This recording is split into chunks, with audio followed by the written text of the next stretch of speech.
चलो माइक आप जो कर रहे हैं करिए, हम लोग जो कर रहे हैं आप जो चाहते हो वो करेंगे। माननीय अध्यक्ष महोदय, चाहते हो वो जब ये सरकार आपकी बात को नहीं सुनती है और आपको भी कभी कभी इस तरह से आपके साथ व्यवहार करती है, आप भी तो नहीं सुन रहे हो। मैं कितनी देर कितनी बार आप अपना इन सबको वहां भेजिए और आप माननीय अध्यक्ष जी इनको बुला लीजिए। आने के पहले तो ये व्यवस्था तो हो जाए। अरे व्यवस्था जिस ढंग से ये अभी तक तो आपका व्यवस्था माननीय नेता विपक्ष, मैंने कई बार निवेदन किया कि सब चले। मेरा निवेदन माननीय नेता प्रतिपक्ष, मेरा आपका पूरा सम्मान और आदर के साथ मैं निवेदन कर लूं, जो ये अव्यवस्था है उसके लिए मैंने कितनी बार निवेदन किया। आप एक इशारा कर दो सब चले जाएंगे, आप ही नहीं करना चाहते। सरकार चाहे तो इस पे चर्चा से भागना चाहे तो भाग सकती है। मेरा आपसे अनुरोध है, जैसे पहले कार्य सूची में जोड़ा जाता था वैसे इसे पहले पूर्ववत रखा जाए, इसमें परिवर्तन किया जाए, क्योंकि मान लो बड़े महत्वपूर्ण मामले हैं, हम उसे उठाना चाहते हैं। फतेहपुर में इतना बड़ा सांप्रदायिक सद्भाव बिगाड़ने का कार्य हुआ है, उस सबको हम उठाना चाहते हैं। 29 नंबर पर अगर सरकार नहीं चाहेगी तो सरकार उठाने नहीं देगी, इसलिए मेरा अनुरोध है इस सूची में परिवर्तन किया जाए। उन सिपाहियों के स्थानांतरण मिलने वाले वेतन भत्तों से जुड़ा हुआ है, जिनकी कमर में एक बार बेल्ट बंध जाती है तो अब बेल्ट कब खुलेगी, कब विश्राम करेंगे, कब सोएंगे, कब भोजन मिलेगा, इसका कुछ भी अता पता नहीं होता। महोदय, उनके माता पिता के बारे में सरकार ने कभी चिंता नहीं करी। बहुत बार हम सब लोगों के साथ भी आपकी अनुज्ञा से आरक्षी मिले हुए हैं और उनके बूढ़े माँ बाप जिन्होंने पढ़ा लिखा करके उनको सिपाही बनाने में अपना योगदान दिया, अपनी खुशियों की भी तिलांजलि दी, उन्होंने सोचा था कि नौकरी करने के बाद मेरा बेटा बुढ़ापे की लाठी बनेगा। लेकिन आज के हालात ये हैं कि बूढ़े माँ बाप जो गंभीर बीमारी से ग्रसित हैं, सरकार ने उनके बेटों का स्थानांतरण सहारनपुर का सिपाही बलिया में पोस्ट है, इस तरीके से 600-700 किलोमीटर के दूर, ऐसा लगता है कि नौकरी नहीं, वो तड़ीपार कर दिए गए हैं। माननीय, इसलिए मैंने यह प्रश्न लगाया। 2019 माननीय मुख्यमंत्री जी बैठे हैं, आपके संज्ञान में देना चाहता हूं कि 2019 बैच के सिपाही 500 किलोमीटर से कम उनकी पोस्टिंग नहीं है, दूर दूर पड़े हुए हैं, लिहाजा उनके परिवार को प्रताड़ना मिलती है। महोदय, इसलिए मैंने ये प्रश्न बनाया कि जो हमारा शासनादेश है स्थानांतरण का, कि सीमावर्ती जनपद के बाद उनकी पोस्टिंग करा दी जाए।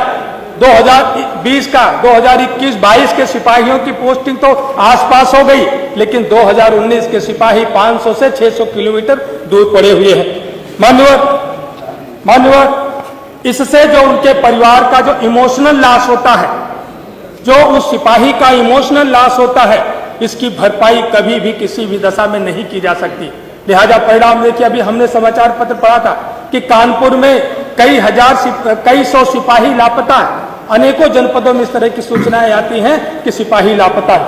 माननीय, इनकी सैलरी के बारे में भी आसपास के जो स्टेट है, चाहे हरियाणा हो, पंजाब हो, दिल्ली हो, महाराष्ट्र, स्थानांतरण नीति के बारे में पूछे ना।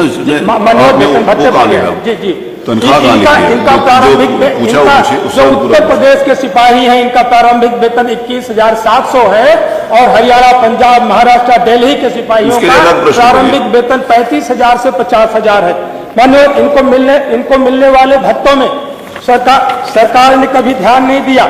अभी माननीय मुख्यमंत्री जी का जवाब इसमें है राशन भत्ता, जो भोजन पौष्टिक आहार का भत्ता 1875 रुपए माननीय पुलिस लाइन से लेकर के कहीं पर भी जो कैंटीन पुलिस विभाग की चल रही होगी, उसमें जो खर्च लिया जा रहा होगा, अगर उसको भी देखेंगे तो एक सिपाही का एक महीने का कम से कम 3,000 रुपए जरूर उनके खाने में खर्च दिखाया जाता होगा।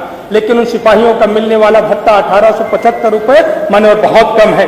वहीं पर वर्दी का भत्ता 3,000 रुपए और साइकिल भत्ता, मानव कोई सिपाही आप सबको क्या दिखा, क्या आपने चलते हुए, मानव ये इसी भत्ते से जुड़ा हुआ है।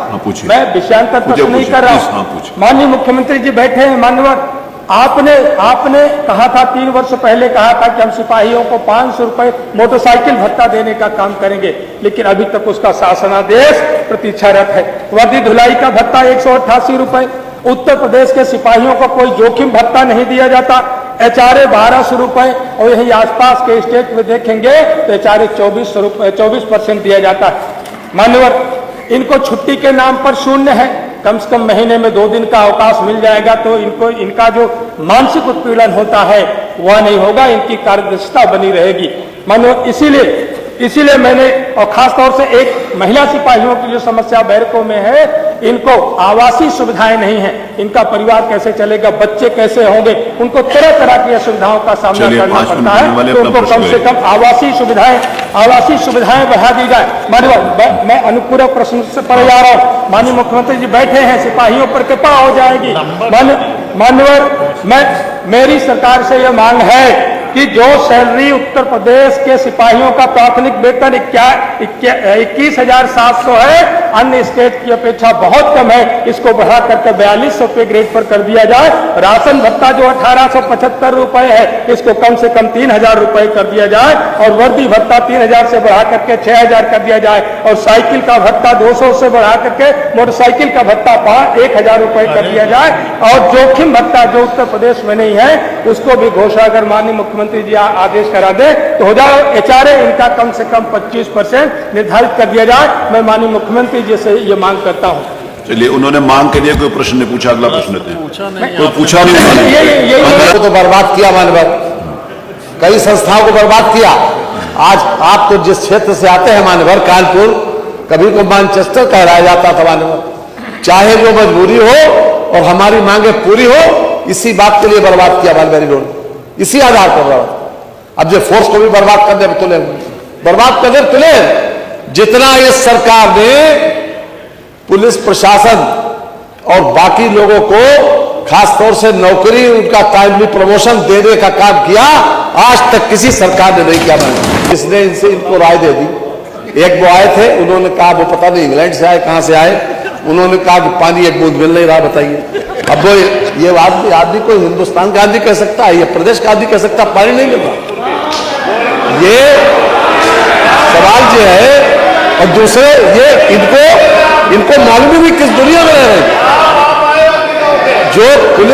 जो सर्विस कंडीशंस हैं उसमें सुधार, वो लोग टाइमली प्रमोशन चाहते हैं, टाइमली उनको प्रमोशन मिला, उनको रहने के लिए अभी तक बैरकें नहीं थी, वो बैरकें बनवाई गई, और हर तरह से उनको रोजगार से लेकर और उनको सुविधायुक्त वातावरण मान्यवर दिया गया।